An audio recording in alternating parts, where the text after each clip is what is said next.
Yeah, firstly, I'm just going to introduce Sheridan. So she's currently in the Army Reserves and a general serving officer. So she hasn't completed all of her courses or anything yet, but she has obviously finished the Kapooka stage, which is a little bit different to.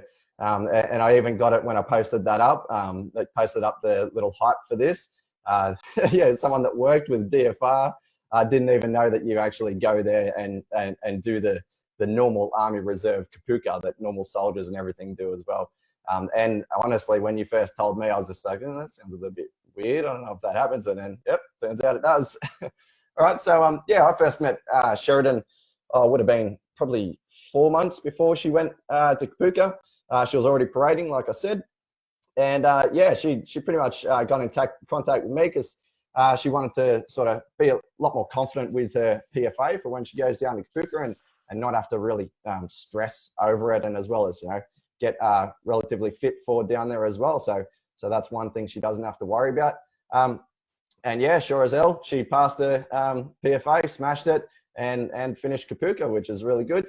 And now she's back with me training again, which is good. Good to have people come back.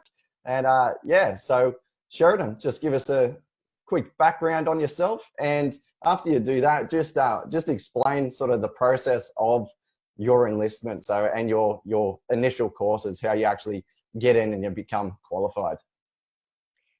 Yep. All right. So yeah, as you said, I started parading before I went to Kapooka, and I wanted to join so that I could challenge myself physically, mentally, emotionally, all of that good stuff.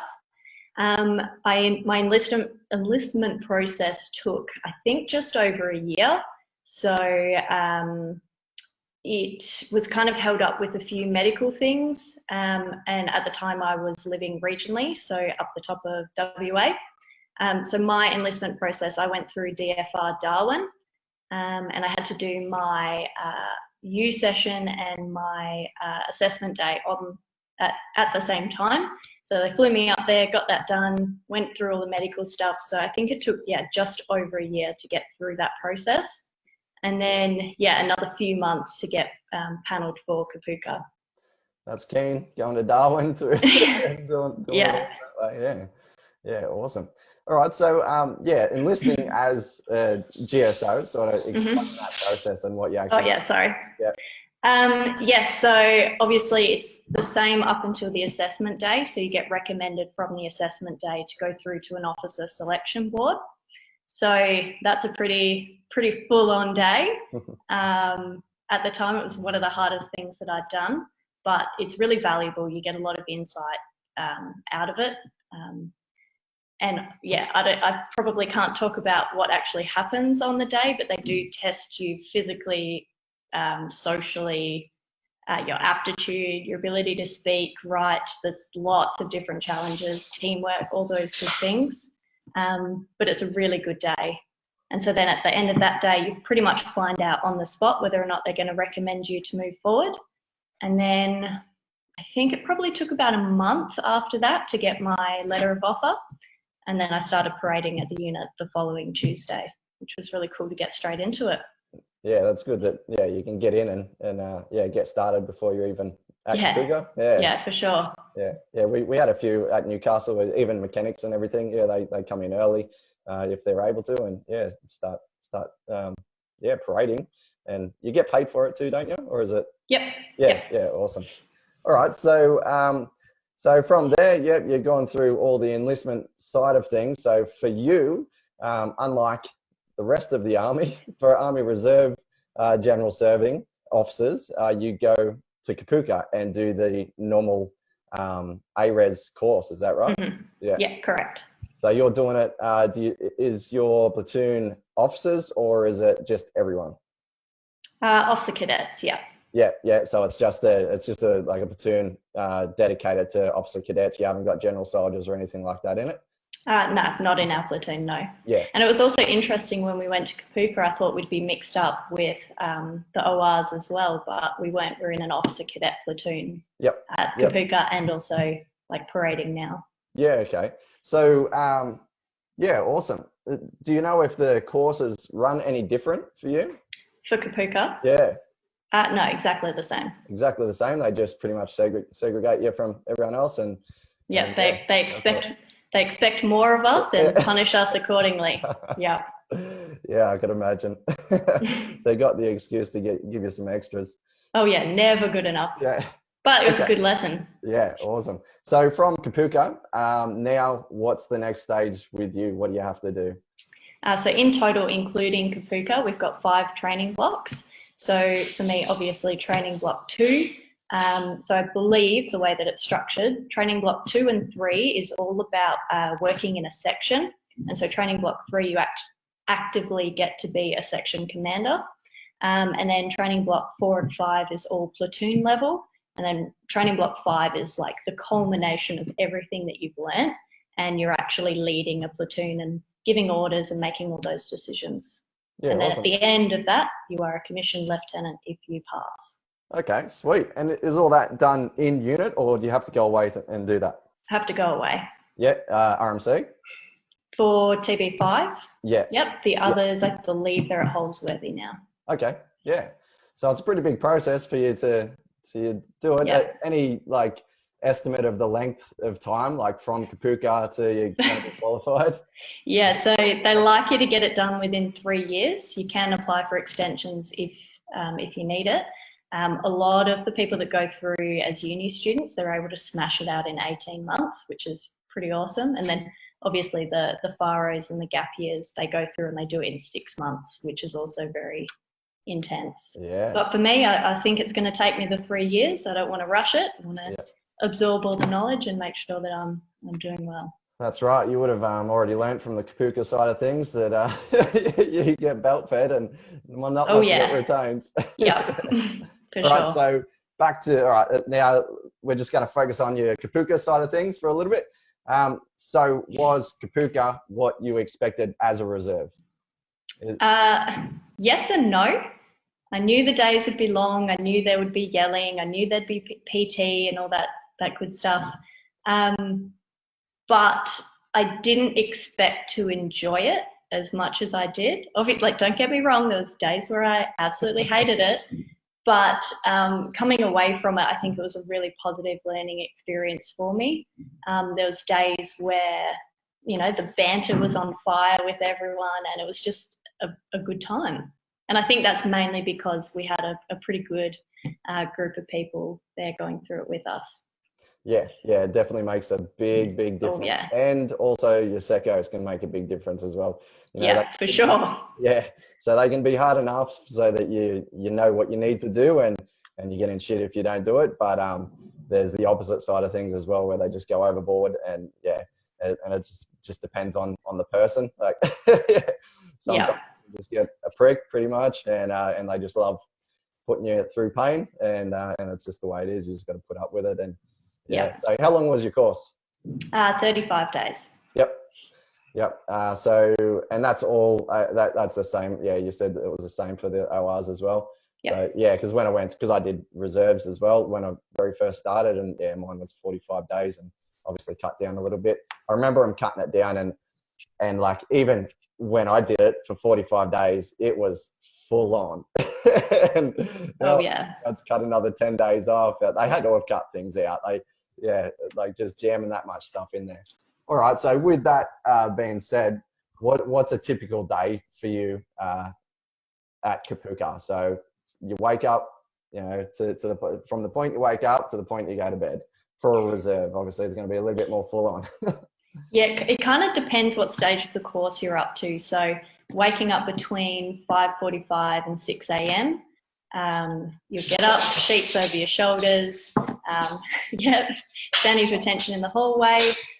You'll do your morning routine, you'll get dressed, and then you'll have lessons, depending what you're learning. So there was a good mix of theory lessons versus practical lessons. And then you'd have lunch, usually not that long. I think there was one day we had, about 16 minutes to get from our lines down to the mess and eat. and Well, every single platoon was in the mess before us lining up. So literally sat down 3 minutes, shovel as much as you can in, and then you're back up to the lines. Yep. Yeah, so it just depends. So the days where you're out on the range, you're out there all day, and there's a lot of just sitting around waiting. But then, yeah, if you're doing theory work, there's a lot of PowerPoint lessons, death by PowerPoint. Yep. So it's not as physically intense as some people might imagine. You're not physically working all day, but you'll be mentally working. Yeah, and it drains you. It really drains you. Yeah. Yeah. Yeah, awesome. All right, so was there anything that you really struggled with down there? Things that I struggled with, blisters, big time. I was going to say that.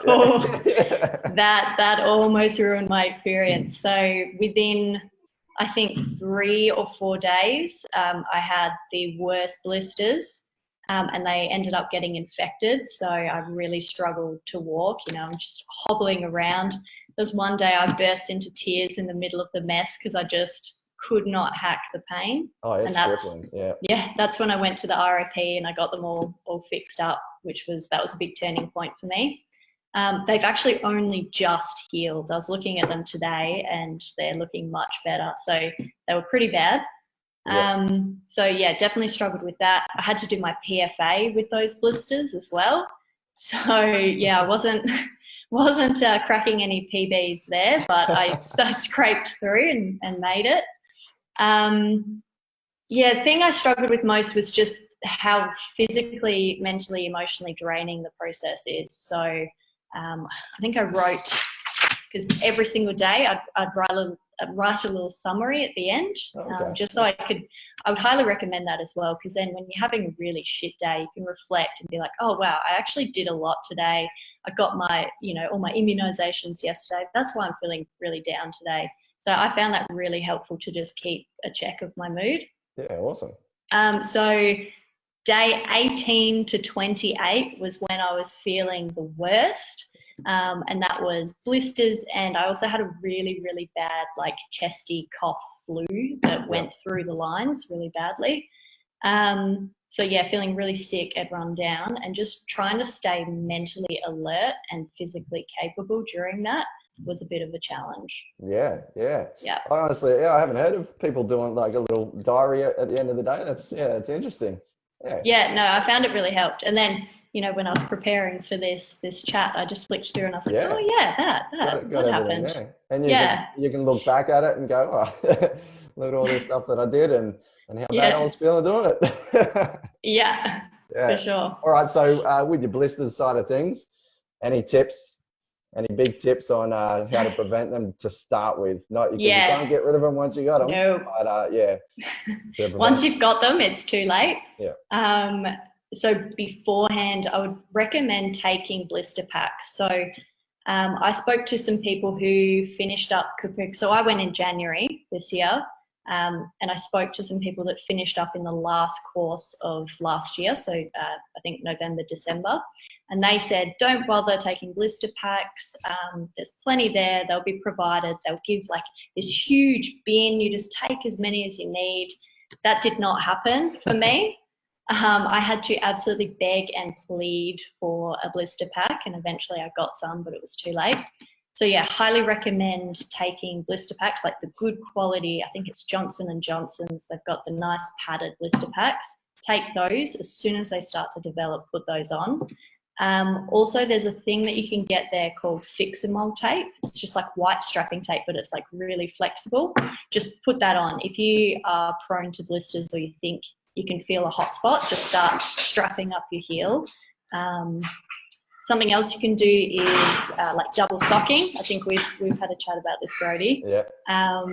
Just taking like a thin running sock or something with you, like your civvy socks. Put those on first, and then put your green army sock over the top, and that kind of reduces that rubbing.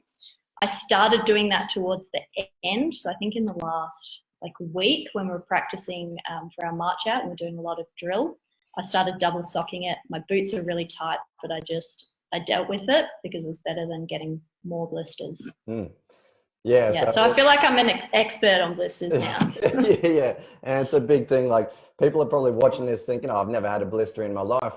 You haven't turned up to a course that you're going to be walking absolutely everywhere for. You're going to have sweaty, hot feet, and you're going to be in brand new boots that have not been worn in, and they're going to be rubbing on certain spots. You're going to, Yep. it's just, some people are really good and they don't get them, but you don't want to get them to start with. Like, you don't know you're going to get blisters until you've actually got them, and then it starts to be a little bit like that double sock thing is, and that strapping tape as well. I forgot about that when I was talking to you. That stuff is awesome. I use that all the time. I'm really prone for blisters. I've had bad crumpet foot one time when we were doing a course. It's just because my socks got wet, and we were doing this course where you're full dehydrated and whatnot, and I didn't have spare socks, and it absolutely sidelined me. Like I was done. I had these big line, and it took at least 2 weeks. Afterwards, I was still getting pins and needles all through my feet. Like, it can get really bad. Wow. So take care of your feet. It's a big one. Yeah, for sure. You don't realize how big it is until it's happening, and then you're crippled. You honestly can't do the thing. Yeah. But awesome. Okay, so just one last one for me before I see if the others have got some questions. So what do you think? Obviously, the blister thing, prepare for that. But what are the main things that people should put in there, like concentrate on with their preparation going into Kapooka? Like, is there anything, that you would have done different, or that you've done well and it actually helped you at Kapooka?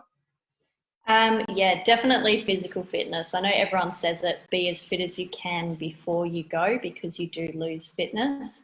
I found that my cardio fitness, it was okay while I was there because there's so much marching. So I was able to maintain and maybe improve a little bit. But definitely your strength, it decreases a lot. So before I left, I did your first program, which was based on PFA and improving that. And then I just started, I think I got to maybe week 3 of the 2.4K run. Yeah, I think so, yeah. Yep, and that definitely helped. Obviously, I would have liked to have been even fitter. I don't think you can ever put a limit on that. But the fitter you are, the more able you are to just keep up with the pace of the course. So you're just constantly moving and that kind of thing. When I did my BFA, I was actually really surprised that, like, sick as a dog, I actually PB'd in my run.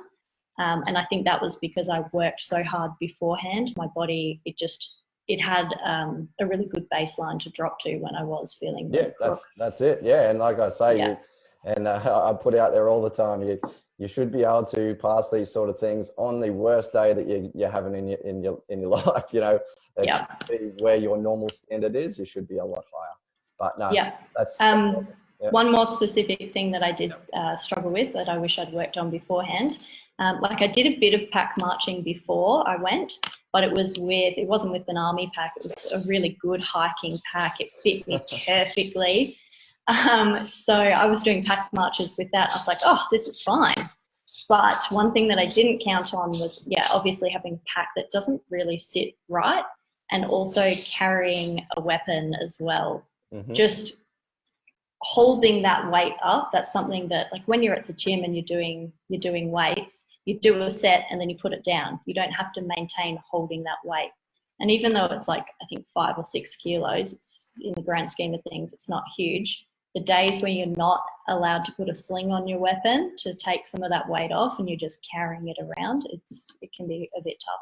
Yeah, definitely. So for me, I don't have huge guns, so that was something I struggled with. It's surprising how much it does throw you off. Like, if you do any sort of running, even if you're holding a light thing in your hand, expect you to not even to pass your 2.4. It's it throws you way out. Your walking goes different.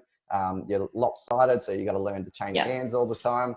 And you already got that pressure on your shoulders as well, and then that's pulling down on you too. So definitely a good point.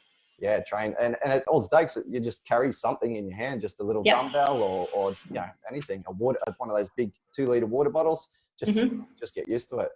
Good. Awesome. Alrighty, so Lucas and Sarah, have you guys got it? Just put your hand up if you got a question that you'd like to ask Sheridan. Lucas, here we go. I'll just take you off marching. You do? Yeah, there we go. All right, on the pack marching, how far would you walk and how heavy were the packs? So pack marches, I think all up in total, we were meant to do 4, but we only ended up doing 3, sorry. One of them we weren't able to do because of heat restrictions. So I went in the middle of summer, so they didn't get us to pack march that day. So they ranged from 2Ks to I think 5Ks. So not that far in the grand scheme of things. The weight I'm unsure of, but if I can make it, you can make it. Yeah. It would have been 20 kilos or less. Oh, okay, that's not so bad. Yeah. We definitely weren't fully kitted up. Our packs weren't full. Yeah. Yeah. All right. And what about the swim test and the high ropes? They're my least confident activities. I can swim, but I'm not amazing. Is that a pretty basic swim test or? Well, unfortunately, I wasn't able to do the swim test because I wasn't allowed in the pool because of my infected blisters, and they would not let me in. So it's, from memory, I think it's about a 30-meter swim in your cans, and then treading water for 2 or 3 minutes. It was actually quite comical to be on the sideline watching that. The corporals had these big sticks. So if you were struggling, you could hold onto the stick. But what they ended up doing was, poking people for fun. So that was quite comical. But I would say, well, wasn't as much as half, but maybe a third, 20% of people actually didn't pass the swim test. So it's not compulsory. Sorry, it's not mandatory to pass the swim test. Okay, all right. Yeah. All right. Yeah. But then after your swim test, after you've done that, they will make you swim a bunch of laps just to get a feel of some different strokes. So be prepared for that. Yeah. Cool. And what else did you say? High ropes? They still do high ropes? I think I heard they don't do it. No. So I was also worried about that because I'm a bit afraid of heights, but we didn't do that. The only cool thing that we got to do that the full-timers get to do was the bayonet assault course. Yeah. Which I was also a bit daunted by before I went, but by the end of it, I actually grew to like it quite a bit. We got some good pictures of it. Yeah. Yeah, you just release the inner animal. Yeah. All right, sweet. Lucas, that's it. You got any more questions? No, that's it for now. Yeah, awesome, thanks. So you don't do high rope course anymore as a reserve? No. Oh, right. Yeah, I did it when we went through. Yeah, okay. All right, that was probably the extra 10 days. Yeah, most probably, yeah. Get you up, bloody scaring the shit out of you. Oh, it was good fun. Yeah. Okay, Sarah, you got anything you want to ask? You got nothing. All right, too easy. All right, I'm just going to look through. There was a few questions that posted up about a week or so ago. When I was just asking a few people what would they ask. So we got Tyler. He's one of ours in the members group. So we'll ask his question first. So he's asked, is it true that you don't want to stick out to Kapooka? So do you want to be the grey man? Yeah, 100% you want to be the grey man. I think I was pretty good at being the grey man. It was good and bad that when I went through, so January, one of the first intakes, I was with all the gap years. So, fresh out of high school, some pretty young people going through. Some of them were definitely heat seekers. They weren't used to the army way of doing things, I guess you could say. So that really helped me just fly under the radar. But yeah, you do as you're told, even if you don't agree with it, just head down, just get it done.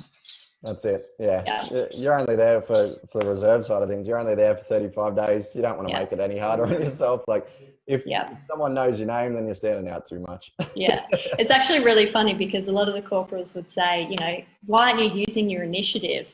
And then we'd start using our initiative. And it's like, don't do that. We never told you to do that. So, yeah. It's the old, oh, what's that on your shoe? You look down, don't look at your shoe. Yeah.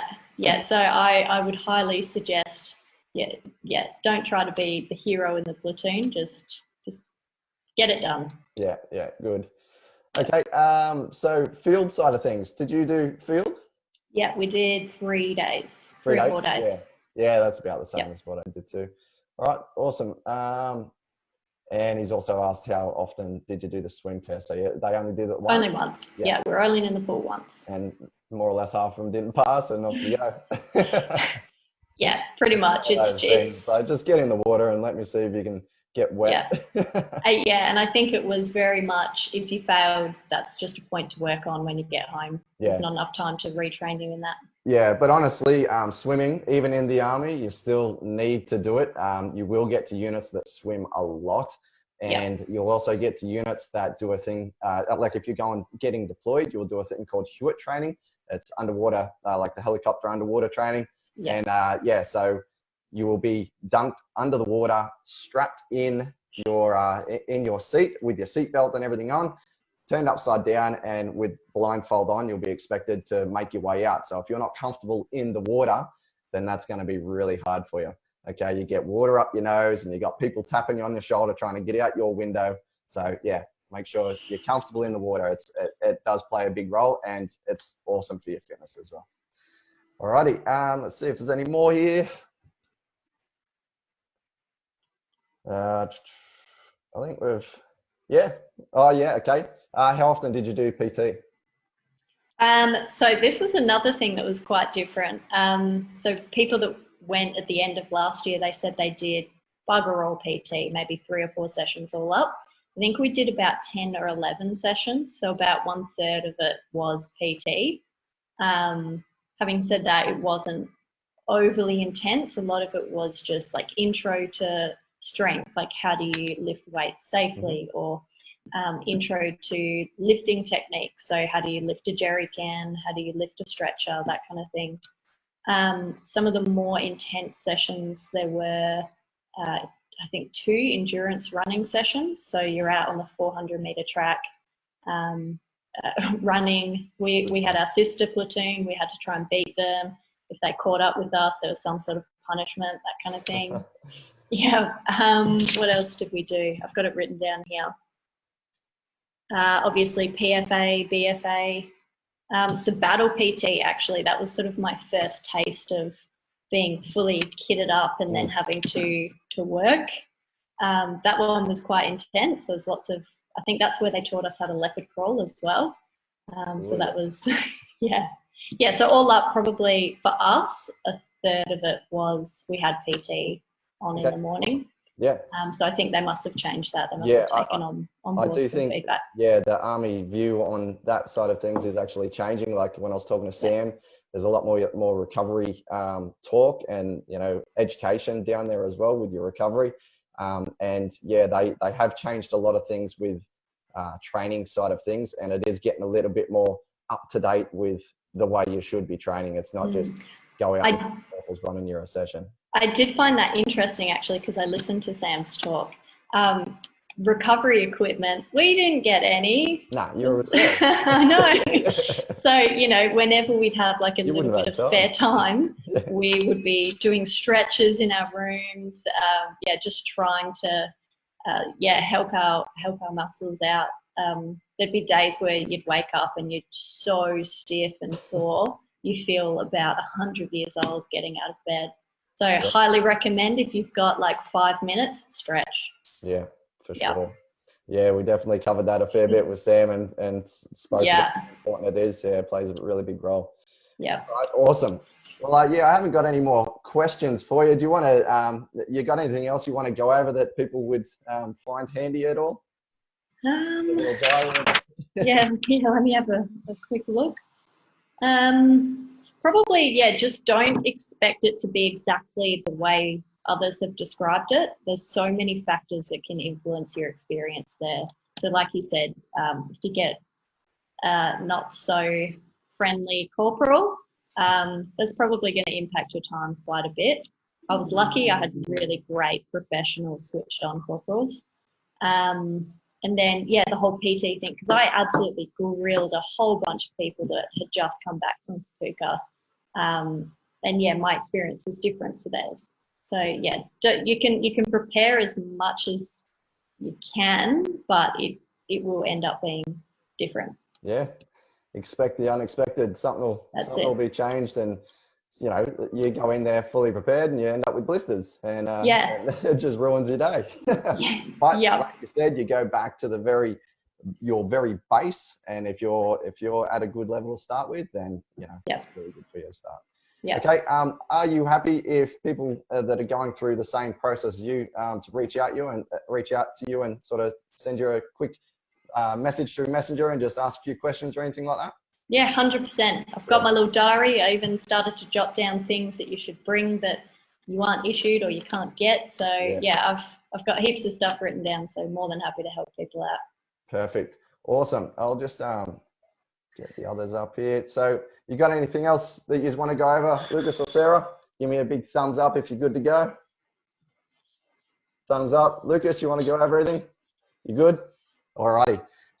Yeah, thanks heaps for turning up for this, Sheridan. I know you've just finished work. It's your Friday afternoon, and there's plenty of things that you'd rather be doing. But you will definitely help out a lot of people with this information. I'm already getting a lot of feedback with this type of thing, and yeah, it's a really good opportunity for people to actually jump on and ask the questions that they're wanting answers to, and that they see important. All right. So yeah, you really will be helping out a lot with other people, and enjoy the rest of your Friday night, whatever's left of it. Well, it's a little bit earlier for you. It's 8:45. Yeah, my Friday night's just starting. Yeah, plenty of time to still go out for some drinks. All right. Well, thanks again, and I'll be talking to you later on. No worries. See you later, guys. Cheers.